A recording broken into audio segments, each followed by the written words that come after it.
우리 옆에 주위에 있는 분들에게 이렇게 한번 인사하시길 바랍니다. 창피할 것 없습니다. 주님께서 다 덮어주셨습니다.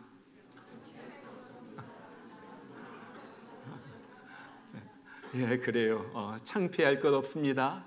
주님께서 다 덮어주셨기 때문입니다. 여러분, 지금까지 살면서 야, 이거 정말로 창피하다, 너무너무 창피하다, 뭐 그런 일이 있으세요? 저는 지금도 잊지 못하는 한 가지 너무너무 창피했던 기억이 있습니다. 아마 제가 3학년 때, 4학년 때 그때쯤 되었을 것 같아요. 교회에서 하는 여름 성야학교 때 이 동화대에 제가 나갔습니다. 좋은 동화를 골라가지고 며칠 동안 완전히 달달 외워가지고 그 동화대에 나간 거예요.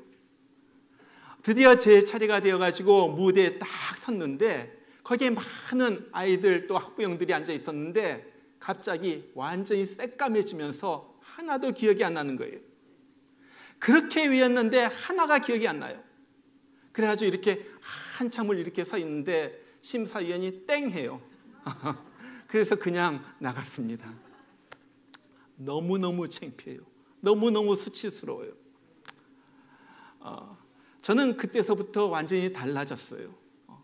절대 다른 사람 앞에 나서진 않습니다. 그전만 해도 제가 나갈게요 해가지고 손들었던 아이가 그날 이후로 완전히 달라졌어요. 소극적인 사람이 되고요. 무엇을 하든지 누가 뭘 시켜도 한번 해봐 그러면 나 못해, 나 안 해, 그런 사람으로 바뀌었어요. 정말 그런 사람이 지금 이 자리에서 설교하고 있다는 것이 정말 하나님의 기적과 같은 은혜예요. 여러분, 이것은 저의 작은 얘기지만은 너무나도 많은 사람들이 과거의 수치스러운 일에 아직도 사로잡혀서 산다는 거예요. 어떤 여자는 어렸을 적에 당했던 성추행, 성폭행 그 사건 때문에 그 수치스러운 기억으로 인해 가지고 지금도 괴로워하면서 살아요. 어떤 사람은 어렸을 적에 당한 이 화상 자국 때문에 지금도 긴 바지를 입지 못하고 사는 사람도 있어요.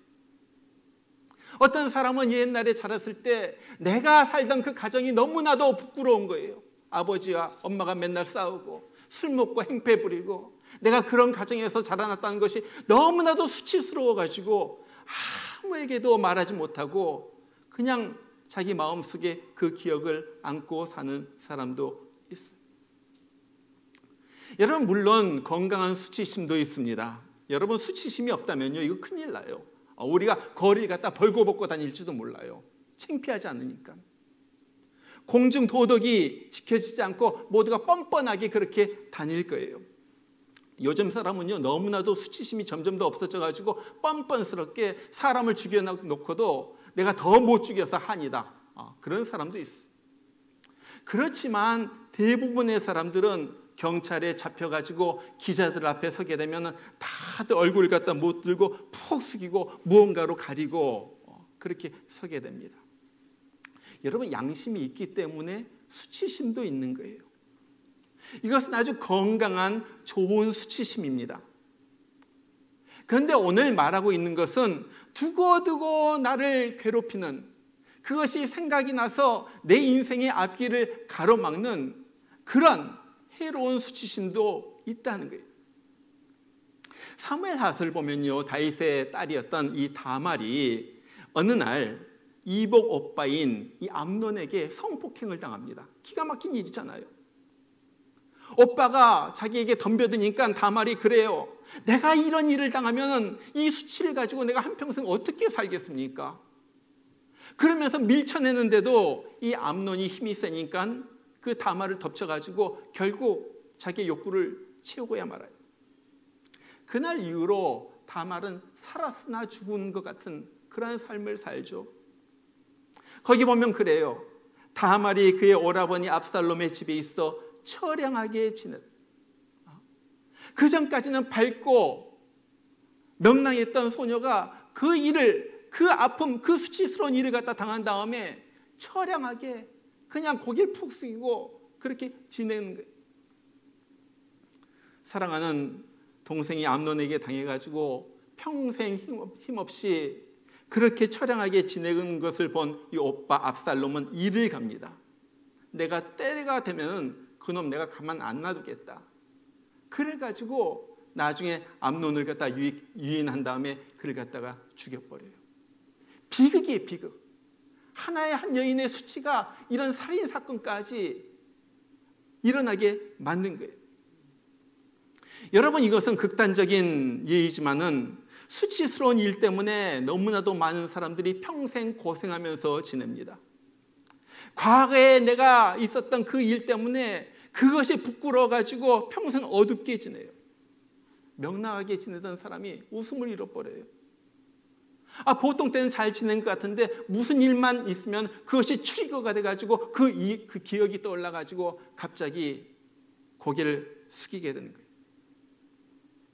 제가 어렸을 적에 당했던 그 동화대의 그 수치심이 저를 소극적이고 자신감 없는 아이로 만든 것처럼 그 수치스러운 일이 평생 자신을 갖다가 짓누르면서 삶을 망쳐놓는다 하는 거예요. 자, 오늘 이야기의 주인공도 바로 그런 사람입니다. 오늘 말씀은 예수님께서 사마리아 지역을 지나가시다가 사마리아의 수가란 동네에서 사마리아의 한 여인과 나누는 그러한 대화의 내용이에요. 오늘 6절에 보니까 그 두 사람이 만나는데 그 만나는 이야기가 이렇게 쓰여 있어요. 거기 또 야곱의 우물이 있더라.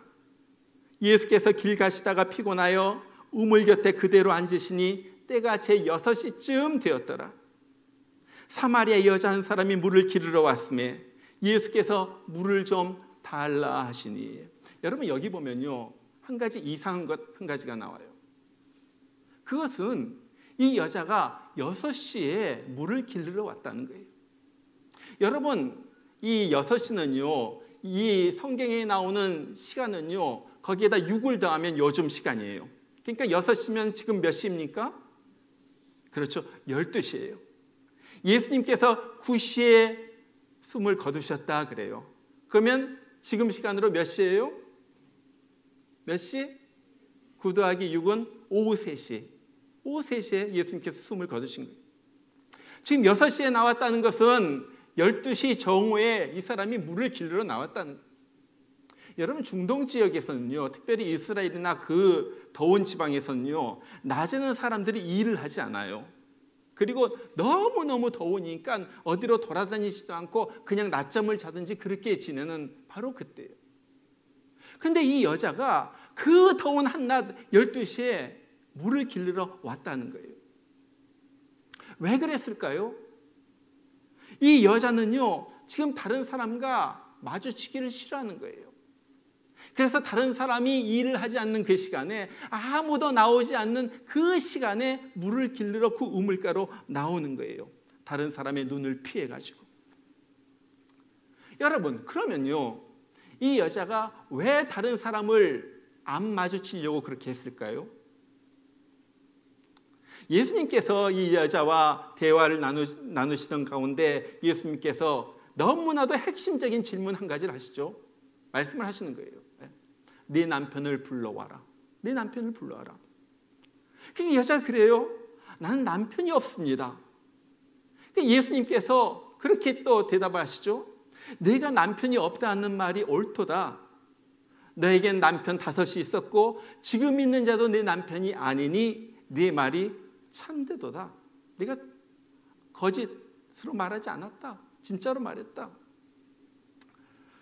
이 여인은요, 이전에 남편이 5이 있었지만 웬일인지 어떤 일인지 모르겠지만 다 헤어졌어요. 그리고 지금은 어떤 남자와 동거하고 있는데 그 남자도 정식으로 결혼한 남편이 아닌 그냥 어떤 사람 만나가지고 그냥 살고 있는 거예요. 그런 여자. 아마 이 여자는 보통 상처가 많은 여자가 아닐 것 같아요. 그러겠죠. 5번 결혼하다가 실패했기 때문에. 행복하게 살려고 결혼을 했지만 남편에게 버림을 받았어요. 옛날에는요, 여자가 남편을 버린다는 말은 없었어요. 다 남편이 여자를 갖다 버리는 거예요. 쫓아버린 거예요. 그래가지고 남편의 버림을 받고 다른 남자와 재혼을 합니다. 근데 이 남자도 이 여자를 갖다 쫓아버리는 거예요. 그래서 또 다른 남자와 결혼을 해요. 그런데 또 버림받아요. 그래가지고 결혼한 것이 5번을 결혼했어. 그래가지고도 너무 외로우니까 어떤 남자, 이제는 결혼도 안 하고 그냥 같이 동거하면서 같이 지내는 그런 상태에 있는 거예요. 여러분, 그러니까요, 아마 그 동네에서, 수가라는 동네 사람들 이 소문이 다 퍼지지 않았겠어요. 아, 그 여자면 그런 여자, 그렇게 살았던 여자, 다 소문이 났을 거예요. 어디 창피해서 다니지를 못하는 거예요. 혹시라도 누구 만날까 봐. 그래서 사람이 안 다니던 때를 갖다가 골라가지고 지금 우물가로 나오는 거예요. 자, 그런데 모든 사람이 다 손가락질하고, 그리고 그런 사람을 갖다 피해가지고 혼자 이 대낮에 물을 길러 나온 이 여자를 우리 주님께서 일부러 찾아가가지고 만나주시는 거예요. 그러면서 물을 달라고 하시면서 이제 말을 걸죠. 몇 마디 얘기를 갖다 나누다 보니까 이 여자가 알아차린 거예요. 이 남자 보통 남자가 아니다. 얘기하는 것 보니까 자기가 주는 물을 갖다 마시면 영원히 목마르지 않는다. 뭐 이상한 얘기를 하더니 남편을 불러라고 그러더니 내가 살짝 속이려고 하니까 다 뭐 알아맞히고 뭐 정확하게 안다. 그러면서 얘기가 점점 더 영적인 대화로 가죠. 이스라엘 사람들이 기다리던 그 구세주 그리스도 메시아에 대해서 얘기까지 나오는데 예수님께서 그 얘기를 듣더니 내가 바로 그러라. 내가 바로 너희들이 그렇게 기다리던 메시아다 하는 거예요. 예수님을 만나 얘기하면서 예수님이 하나님이 보낸 구세주라는 사실을 알게 된 이 여인은 놀라운 일을 합니다. 자, 28절 29절 보니까 그렇게 얘기해요. 여자가 물동이를 버려두고 동네로 들어가서 사람들에게 이르되 내가 행한 모든 일을 내게 말한 사람을 와서 보라. 이는 그리스도가 아니냐. 자, 예수님을 만난 이 여인이 물을 길러 왔다가 물동이를 그냥 놔두고 동네로 막 달려가는 거예요. 그래가지고 예수님을 전파하기 시작합니다. 내가 한 나의 삶, 나의 인생의 족적을 갖다가 다 얘기한 그 사람이 있다. 한번 그 사람 메시아인 것 같으니까 한번 와서 봐라. 여러분, 내가 행한 모든 일이 무슨 일입니까? 여러분, 우리가 알잖아요. 결혼과 이혼을 5번이나 하고 지금도 어떤 남자와 결혼도 하지 않고 그냥 동거하고 있는 그 창피스러운 일, 너무나도 수치스럽고 이 부끄러운 일. 그런데 이 여자는요, 자기의 과거, 이 수치스러운 과거에 대해서 부끄러워하지 않고 얘기하고 있는 거예요.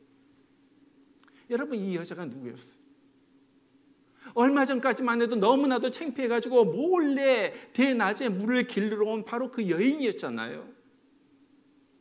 혹시라도 자기의 과거 때문에 다른 사람들이 놀리고 조롱할까 봐 피했던 사람, 그 수치스러움과 죄책감으로 인하여 고개도 들지 못하고 몰래 숨어서 지냈던 바로 그 여인. 그런데 이 사람이 물동이를 갖다 다 놔두고 동네로 뛰어들어가가지고 사람들 많은 데를 갖다 일부러 찾아다니면서 한번 와보세요. 내가 그리스도를 만났습니다. 메시아를 만났습니다. 한번 와보세요. 지금 그 얘기를 하고 있는 거예요. 이게 보통 일이에요. 이게 보통 일. 옛날에 이 동네 사람들은 이 여자를 보면서 손가락질했을 거예요. 그런데 나의 그 수치스러운 과거가 오히려 간증거리가 됩니다. 나는 이런 여자였습니다. 이렇게 형편없는 여자였습니다. 그런데 내가 예수 그리스도를 만났습니다. 당신들 내 과거를 알고 있잖아요. 나는 그런 여자였어요. 그런데 내가 나의 구세주 예수를 만났습니다. 빨리 한번 와서 당신도 한번 만나보세요. 여러분, 어떻게 사람이 이렇게 달라질 수가 있어요? 어떻게 이렇게 달라질 수가 있어요? 불과 몇 분 만에. 그것은요, 예수님을 만났기 때문에 그래요. 예수님을 만났기 때문에. 예수님을 만난 순간서부터 자기의 수치가 벗어졌다는 거예요. 예수님을 만남으로 모든 죄책감으로부터 해방된 거예요. 수치와 부끄러움이 다 벗어져 버려요. 여러분, 우리가 요즘 사람들은 그 노래를 갖다 잘 안 부르던데 제가 학창 시절에 우리 많이 불렀던 노래가 있어요. 오늘 또 나중에 부를 것이지만은 예수님의 보혈로, 예수님의 보혈로 나의 모든 부끄러움 씻어졌도다. 예수님의 보혈로 나의 부끄러움이 다 씻어져 버린 거예요. 바로 그것이 예수 믿는 사람의 모습. 그리고 그 일이 이 여자에게 일어난 거예요.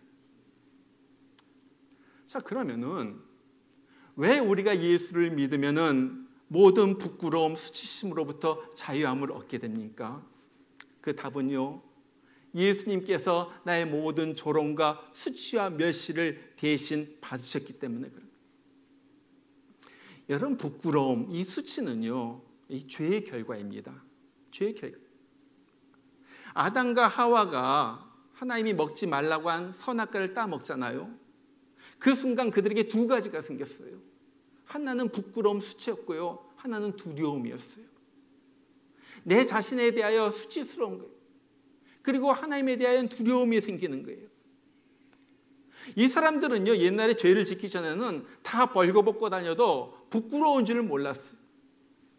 그런데 선악과 열매를 갖다 따먹고 난 다음에 부끄러움이 생겨가지고 옷을 만들어 입잖아요. 3장 7절에 보면 그렇게 말해요. 이에 그들의 눈이 밝아 자기들의 몸이 벗은 줄 알고 무화과 나무 잎을 엮어 치마를 하였더라. 부끄러움이 생기는 거예요.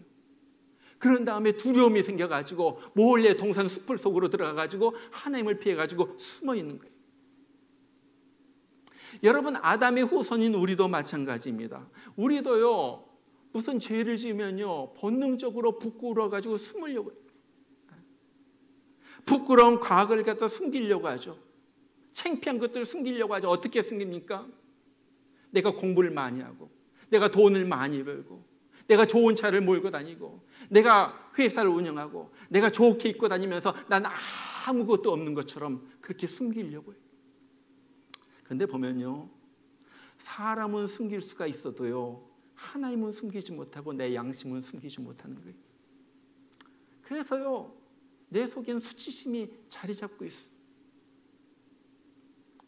아담과 하와도 지금 나무 잎을 따가지고 열심히 옷을 만들어가지고 치마를 만들었어요. 아랫부분을 가린 거예요. 아마 제가 생각하기에 아담과 하와가 이 나뭇잎을 따면서 제일 크고 싱싱한 걸로 골라서 땄을 거예요. 그러면서 열심히 엮어가지고 뭐 줄기를 엮어가지고 가릴 만한 치마를 만들었겠죠. 자기 나름대로 숨긴다고 숨겼지만 문제는 그 나뭇잎 치마가 금세 말라버렸다는 거예요. 우리의 죄와 수치도 마찬가지예요. 우리가 출세나 권세나 명예로 해가지고 날 갖다 가리려고 하지만은 그래도 가릴 수가 없어요. 민망히 하는 이 아담을 보시고 하나님께서 하신 일이 있습니다. 하나님께서 짐승 한 날 가져다가 죽였어요. 가죽을 벗겼어요. 가죽으로 옷을 입혀가지고 아담과 하와를 입히십니다. 여러분, 이것이 무엇을 의미합니까? 나의 어떤 행위로도 나의 수치는 가려질 수가 없다는 거예요. 부끄러움은 가려질 수가 없어요. 그런데 하나님께서 내 수치를 가리기 위하여 애매한, 정말로 죄가 없는 그 짐승을 갖다 그냥 죽이신 거예요. 아프게 피를 흘려가지고 죽인 거예요. 가죽을 벗긴 거예요. 그래가지고 그것으로 옷을 만들어가지고 우리를 갖다가 입히신 거예요. 여러분, 이것이 뭐예요? 이것이 무엇입니까? 하나님께서 죄가 없는 어린 양 예수를 죽여가지고 그 보혈로 우리의 수치가 가려지는 의로운 옷을 만들어서 입혔다 하는 거예요. 그래가지고 우리는 예수 믿으면서 예수님으로 인하여 만들어진 이 거룩한 옷을 입고 요한계시록에 보세요. 황금길을 다니면서 그곳에서 의로운 옷, 흰 옷을 입고 주님을 만나보게 되는 거예요. 여러분, 이것이 복음이잖아요.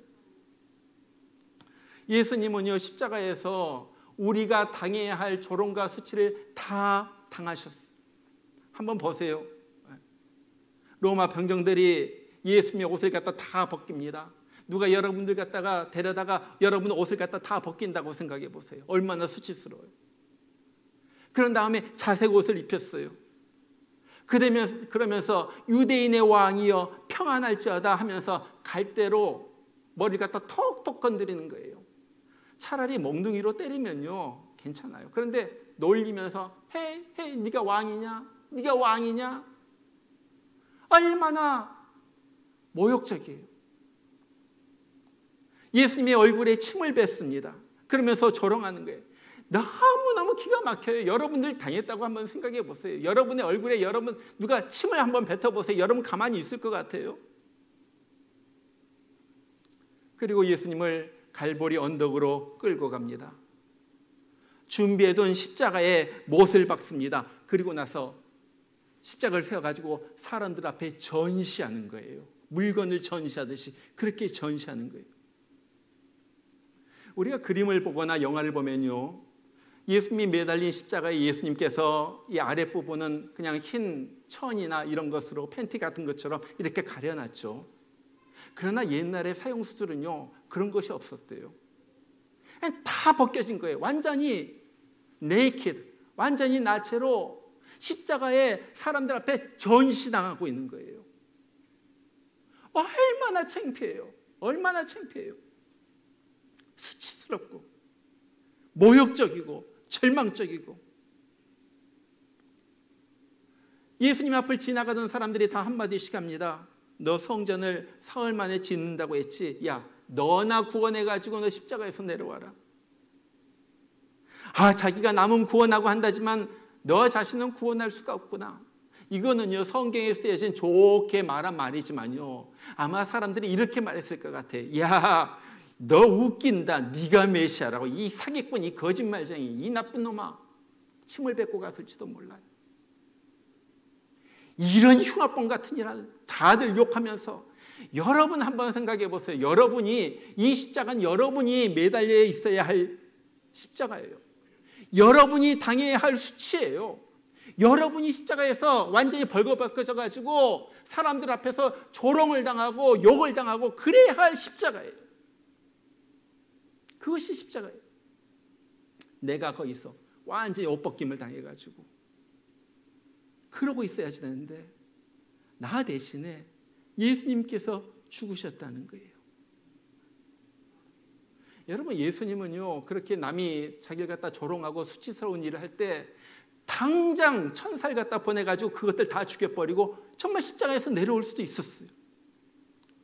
그런데 예수님께서 그렇게 하지 않습니다. 왜 그렇게 하지 않았어요? 아담과 하와의 수치를 가리기 위하여 짐승이, 애매한 짐승이, 죄 없는 짐승이 죽어야만 했듯이 죄로 인한 나의 수치, 우리 모두의 수치를 가리기 위하여 예수님께서 대신 수치와 멸시를 다 담당하시고 대신 죽으신 거예요. 이것이 복음이잖아요. 이것이 복음. 우리가 믿는 것이 바로 이것이잖아요. 그래서 그 결과 우리가 예수를 믿으면요, 우리의 죄악, 우리의 수치 이런 것은 다 굴러가 버리고 세상에서 떳떳하게 우리는 살고 믿음과 믿음의 거룩한 옷을 입고 살다가 우린 천국에 가서 영원히 살게 된다 하는 거예요. 자, 이것을 기가 막히게 보여주는 또 하나의 예가 구약성경 여호수아서 5장에 나옵니다. 자, 이스라엘 백성들이 40년 동안 광야 생활을 하다가 드디어 요단강을 건너가지고 가나안 땅으로 들어가게 되는 거예요. 그런데 요단강을 건넌 다음에 이 길갈이라는 곳에서 하나님께서 이스라엘 백성들이 너희가 이것을 하라면서 세 가지 할 것을 명령을 하십니다. 자, 첫 번째는 요단강을 건널 때 그 강에서 가져온 돌로 기념비를 쌓게 해요. 두 번째는요, 이스라엘 백성 중에서 할례를 받지 못한 사람들은 모두 다 거기에서 할례를 받게 해요. 세 번째는 이스라엘 모든 사람으로 하여금 어린 양을 잡아가지고 유월절 의식을 행하게 합니다. 유월절 지키게 합니다. 자, 여러분, 이것이 무엇을 의미합니까? 기념비를 쌓았다는 것은요, 하나님의 은혜로 가나안 땅에 들어왔다 하는 거예요. 여러분, 그들이 어떻게 요단강이 갈라졌어요? 저들의 물을 갈랐나요? 아니에요. 하나님께서 강을 갈라가지고 홍해가 갈라지듯이 그곳을 갖다 저들이 걸어가지고 건넜어요. 이것은 하나님의 은혜였어요. 둘째, 할례를 받았다는 것은 무엇이에요? 할례는 요즘 말로 말하면 세례 같은 거예요. 하나님의 백성이 되었다는 거예요. 이제 하나님의 백성이 되었다. 세 번째, 유월절을 지킨다는 것은 무엇입니까? 예수님의 피뿌림의 희생으로 죄에서 해방되었다는 거예요. 그것이 유월절의 의식. 자, 이 일을 다 한 다음에 하나님께서 그 말씀을 하세요. 여호수아서 5장 9절 보면 그래요. 여호와께서 여호수아에게 이르시되 내가 오늘날 애굽의 수치를 너에게서 떠나가게 하였다 하셨으므로 그곳 이름을 오늘까지 길갈이라 하느니라. 요즘 성경에는 떠나가게 하셨다 그랬는데 옛날 성경에는 굴러가게 하셨다 그래요. 이것이 원래 맞는 말이에요. 굴러가게 하셨다. 이 길갈이라는 말은요, 굴러가다, 굴러서 떠나보내다, 그런 의미예요. 길갈, 굴러가다. 제가 몇 년 전에 이스라엘을 방문했을 때 일부러 이 길갈을 찾아갔어요. 길갈은요, 보통 성지 순례하는 사람이 찾아가는 곳이 아니에요. 왜냐하면은 길갈은 아무것도 없어요. 그냥 아무것도 없는 그냥 풀밭이에요, 풀밭. 그런데 몇 년 전에 이스라엘 나라에서, 정부에서 그곳에 이곳이 길갈이었다는 의미로 무엇을 만들었냐면은 큰 맷돌 같은 돌인데 맷돌같이 동그란 돌이 한 이 정도 될까요? 그런 돌 갖다 하나 만들어가지고 그냥 거기에다 놔뒀어요. 이것이 길갈이다. 아무도 몰라요. 아무도 찾지 않는 곳이에요. 그런데 왜 길갈이 중요합니까? 그곳에서 이스라엘 백성들을 애굽의 수치가 물러갔기 때문에. 애굽의 수치. 무엇이 굴러갔다고요? 애굽의 수치. 애굽의 수치. 여러분, 애굽의 수치가 뭐예요? 이스라엘 백성들이 애굽에서 430년 동안 살면서 그곳에서 당했던 수치가 애굽의 수치. 처음에 들어갈 때는 요셉 덕분에 아주 편안하게 잘 사는가 했더니 조금 지나가지고 인구가 늘어나면서 저것들 봐라. 자꾸 사람들이 늘어나네. 저것들 안 되겠다. 그러면서 핍박을 하기 시작합니다. 노예로 부려먹기 시작합니다. 세상에 어느 정도까지 가냐면은 자식도 함부로 낳을 수가 없어요. 아기를 낳으면 남자아이면 무조건 다 죽여야 하기 때문에. 세상에 엄마가 자기 갓난 아기를 갖다가 죽여야 된다고 생각해 보세요. 이것처럼 불행한 일이 어디 있어요? 이것처럼 수치스러운 일이 어디 있어요? 그래가지고 하나님의 은혜로 모세를 통하여 애굽에서 나왔지만은 그들은요, 아직도 몸에 밴 노예 근성이 있는 거예요. 노예 근성이 있어. 우리는 그렇게 살았던 사람이야. 우리는 그래가지고 껐떡하면 원망하고 불평하고요. 주인의식이 없어요. 주인의식이. 그러니까 남 손가락질하고 저것들 봐라. 저러면서 사는 거예요. 자, 보세요. 이런 마음 가지고는 절대 가나안 땅, 축복의 땅에 들어가지 못한다는 거예요. 하나님이 그걸 갖다 지적하신 거예요. 그래서 하나님이 가나안 땅에 본격적으로 이제 여리고성을 무너뜨리면서 가나안 땅으로 본격적으로 진격하기 전에 그들의 마음을 먼저 깨끗하게 하시는 거예요. 그래서 그들의 애굽에서 살면서 가졌던 모든 수치와 열등감과 상처, 이런 것을 다 길갈에서 너는 하나님의 백성이야? 너를 위해 가지고 하나님께서 피를 흘리셨어. 어린 양이 흘리셨어. 그러면서 다 굴러보내시는 거예요. 무엇을 통해 가지고? 어린 양을 잡는 유월절 의식을 통해 가지고 너는 하나님의 은혜를 받은 백성이야. 너는 하나님의 믿고 하나님의 자녀가 되었어. 너는 할례를 받아. 넌 내 자녀야. 이런 일을 통하여 이 일을 하신 거예요. 여러분, 우리도 마찬가지입니다. 이것이 남의 얘기가 아니에요. 우리도요, 천국에 들어가려면은 우리도 예수님의 죽으심을 믿고 하나님의 자녀로 거듭나야지 된다는 거예요. 그 일이 일어난 곳이 길갈이에요. 길갈. 너무나도 중요합니다. 거듭남과 동시에 무슨 일이 일어납니까? 우리의 죄와 우리의 과거의 수치는요, 다 돌이 굴러가듯이, 언덕에서 돌이 굴러가듯이 굴러가 버리는 거예요. 다시 말하면은 예수 믿는 우리는 어떠한 사람인가? 과거의 모든 수치스러운 것들이 굴러가 버린 사람이에요. 우리는 뻔뻔해가지고 수치를 모르는 사람이 아닙니다. 그거랑 완전히 달라요. 우리는 뻔뻔해서 수치를 모르는 사람이 아니에요. 우리는 예수의 보혈로 우리의 수치가 다 굴러가 버렸기 때문에 우리는 당당해진 사람이에요. 이것이 예수 믿는 사람이에요. 바로 얼마 전에 이 국민일보에서 김영애라는 분의 아주 간증을 읽으면서 제가 굉장히 참 이것이 예수 믿는 사람의 삶이구나 도전을 받았어요.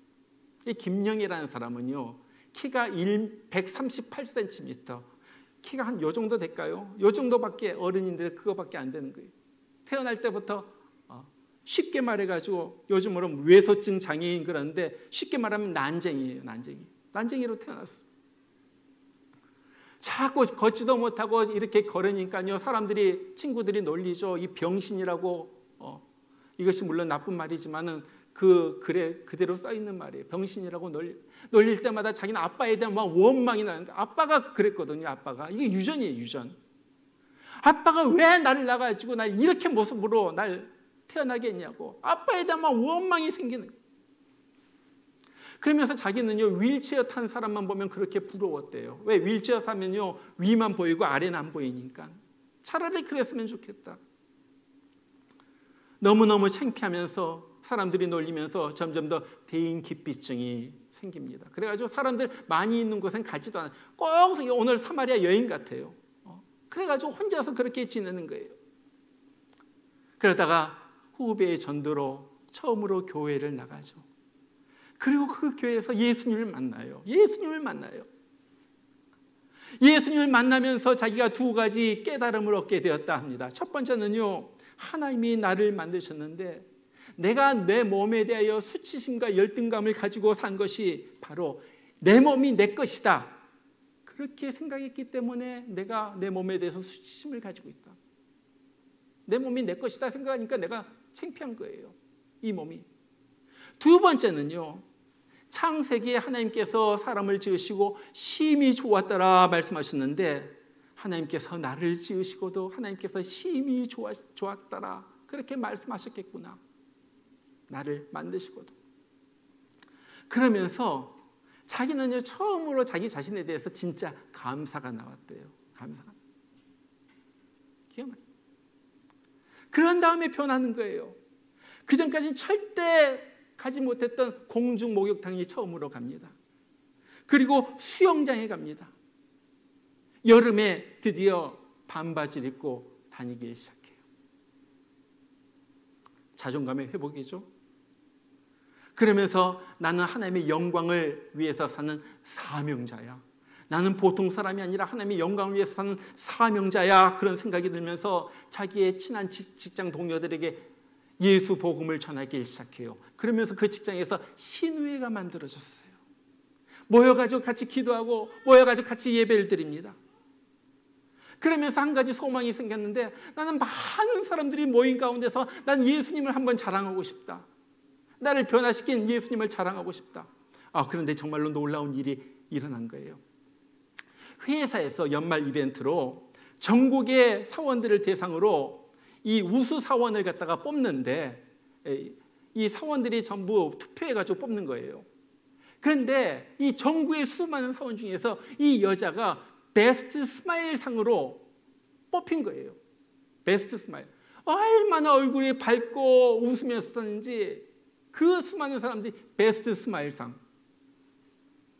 이제 대강당에서 시상식이 벌어집니다. 또 오지 못한 지방에 있는 사람들은 전부 화상으로 그것을 갖다 보는데 이 사회자가 수상 소감을 갖다 물어볼 때 어떻게 해서 당신은 이렇게 웃는 모습으로 웃는 모습으로 베스트 스마일 상을 수상하게 되었습니까? 물어볼 때 이 여자가 이렇게 대답을 해요. 예수님이 나와 함께 하시기 때문입니다. 그래서 저는 항상 기뻐하고요, 범사에 감사하는 삶을 삽니다. 여러분들도 모두 저처럼 기뻐하면서 살았으면 좋겠습니다. 내가 예수 믿었기 때문에 나는 모든 일에 감사하다는 거예요. 항상 기쁘다는 거예요. 여러분 보세요.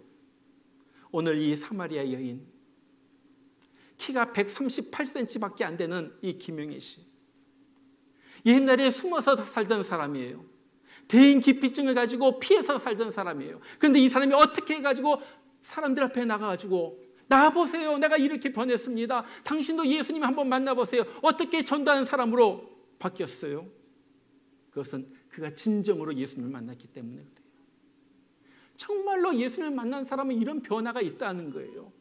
이런 바뀜의 역사가 일어난다 하는 거예요. 내 속부터 바뀌기 시작한다 하는 거예요. 여러분, 예수님을 만나면요, 더 이상 과거의 수치심에 사로잡혀 있을 필요가 없어요. 왜? 예수님께서 나 대신에 내 수치를 다 담당하시고 죽으셨기 때문이에요. 그리고 우리의 수치는 다 길갈에서 굴러가지고 없어졌기 때문에 그런 거예요. 그래서 우리는 과거에 내가 어떤 사람이었던 거예요.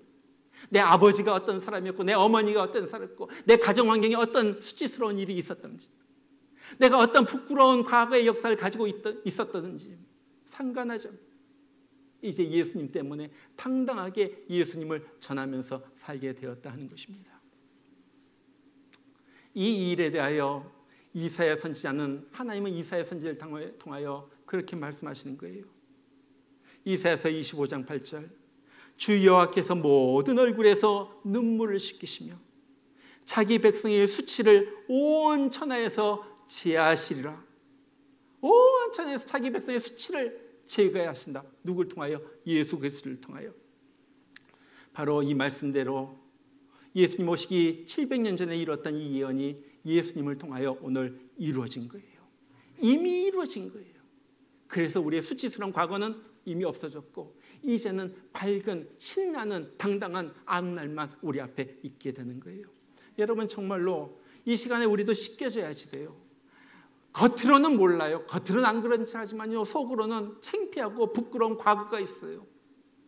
그것이 예수님께서 나 다 씻어주셨다, 나는 새로운 사람이 되었다, 나는 예수님의 보혈의 능력으로 나의 부끄러움은 씻겨졌다. 이제는 예수님의 보혈을 믿는 성도로서 부끄러워하지 않고 당당하게 예수님 전하면서, 신나게 예수님을 전하면서 살아가는 여러분 모두가 되시길 주의 이름으로 축원합니다. 우리 같이 한번 기도하겠습니다.